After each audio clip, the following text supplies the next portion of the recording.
Look at a forest and your eyes tell you a simple story, a crowd of loners, hundreds of trees standing apart, each one silently fighting the others for its own scrap of sunlight.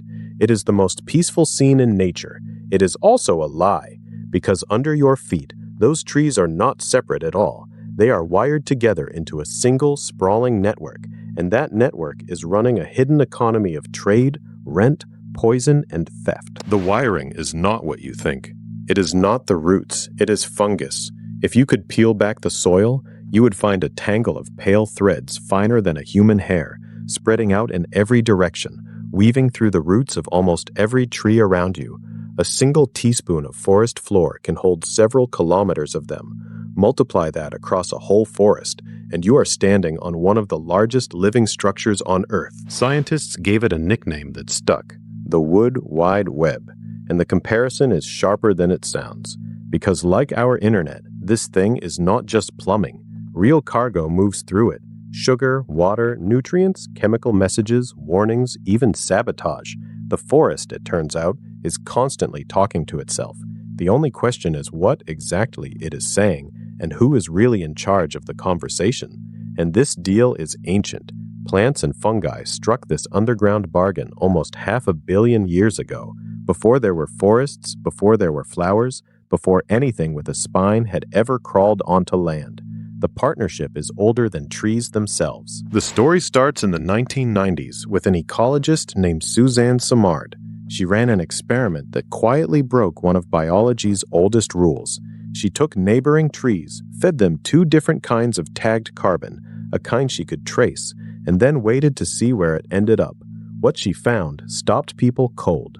A birch tree and a fir tree were secretly passing sugar back and forth underground, through the fungus, feeding one another. In a world of pure competition, that should be impossible. Trees are supposed to be rivals to the death, racing for the same light and the same soil. Instead, a young fir stuck in deep shade, a tree that should have been losing, was receiving care packages of sugar from a birch that had plenty to spare. Suddenly, the forest did not look like a battlefield of individuals. It looked like a marketplace. And the romantic version of the story goes even further. Picture the biggest, oldest trees in the forest, the giants.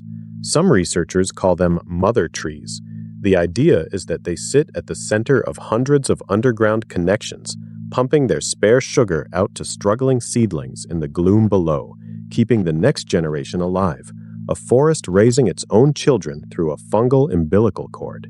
It is a gorgeous idea. Hold on to it, because we are about to take it apart. Here's the first catch. The fungus is not running a charity.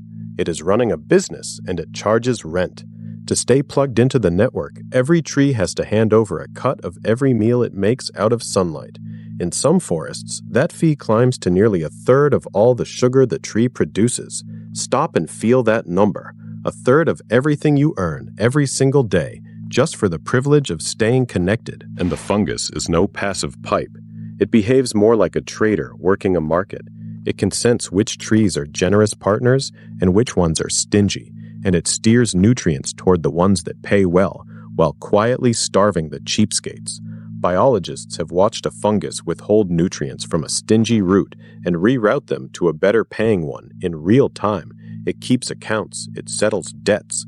This is not tenderness between trees. It is a supply chain, complete with fees, incentives, and real penalties for anyone who tries to freeload. The second catch is darker. The same wires that carry food can just as easily carry weapons. Some trees fight dirty. The black walnut, for instance, floods the soil around itself with a toxic chemical that poisons anything trying to grow nearby. It is chemical warfare, waged in slow motion, sterilizing its own neighborhood, clearing out the competition one dead seedling at a time. Other plants turn the network into an early warning system. When aphids swarm onto one bean plant and start draining it, that plant fires a distress signal down the fungal threads. Within a day, its untouched neighbors, plants that have not been attacked yet, start manufacturing chemicals of their own, some to repel the aphids, others to summon the parasitic wasps that hunt aphids for a living. An attack on one plant becomes a coordinated defense for the whole patch. So look at the network one more time.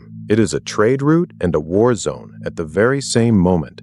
Food flowing one direction, poison flowing the other, and warnings crackling down the lines like telegraph messages sent from the front. The third catch: wherever there is an economy, there are thieves.